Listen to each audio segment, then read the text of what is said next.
So for my presentation, I'm going to talk about Cubism. So it started off with Picasso and Braque. They both developed it, and it had a significant influence on graphic design and modern art. That's because it made users look at it in a different way than one would typically see it, rather than a particular painting or sculpture for what it is. They rejected mainstream and commercial art and didn't use colors because they thought the colors was a distracting element to the picture. So with Cubism, the subject is broken down into little cubes and reassembled back together within a different angle and fragment of the original piece. So the final product will come down to a diverse work than the original. So the whole idea of Cubism was to think about the possibilities of looking at the object, breaking it down, and looking at it through a different perspective all at one time. And you're going to see that through the artwork examples in the next slides. So with Violin in Picture, it was by George Braque, 1910 France. This is a analytical cubism.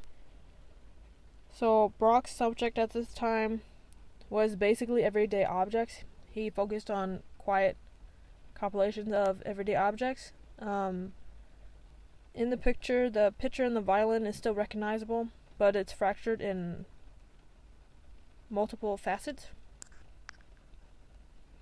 And if you look really closely, you can see the violin on the bottom corner, the picture in the middle half of the picture, and apparently sheets of music in the top right corner.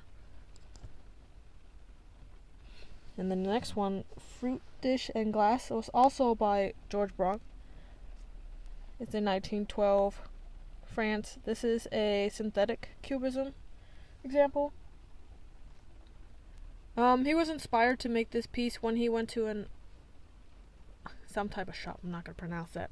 But he was inspired when he bought 2 different rolls of paper and then combined them and basically made a collage, which is the first time ever, apparently. So his goal was, rather making a realistic depiction of the subjects, he made it more abstract and playful. Girl with a Mandolin. This is by Picasso. This is a analytical cubism. It's an oil painting. Picasso's surroundings had influenced his work a lot. So basically what you see right now is a model holding a mandolin, which is an instrument from the lute family. And what the woman is doing right now, she's facing the audience and looking slightly down. And in this painting, she's basically broken down into geometric shapes with other contours to her form. And in the image, the colors are basically shades of tan, light brown, and olive green and yellow. With Guernica, this is also by Picasso, 1937. This is also an oil painting. This is a massive canvas, 11.5 feet tall and 25 feet across. That's crazy. So with this painting, it was basically one of the most moving and powerful anti-war paintings in history. The subject was centered around Spanish Civil War and suffering. So with the gray, black, and white painting, it portrays the suffering of people and animals through violence and chaos. More particular subjects to the painting were the gored horse, a bull, screaming women, dismemberment, and flames.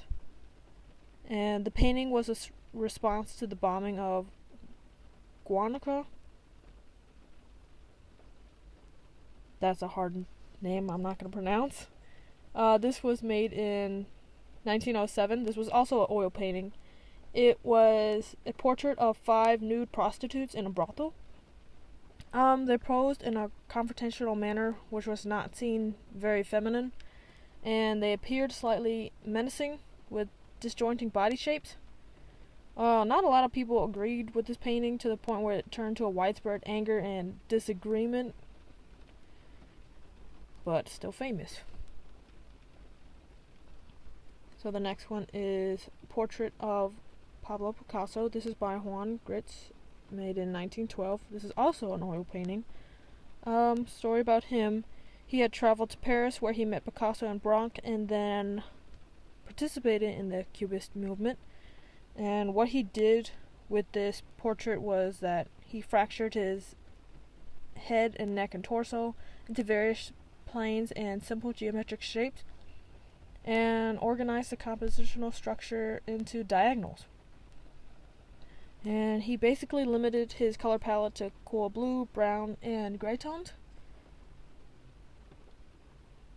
And then the next one is Nude Descending a Staircase, number 2. I don't know what number 1 is, but this is by Marcel Duchamp. It was made in 1912, another oil painting. And so I couldn't find very much information about this one, but what I found is that it represents abstract movement, and the body parts are assembled in a way that suggests rhythm and convey movement. Interesting. And this is my works cited.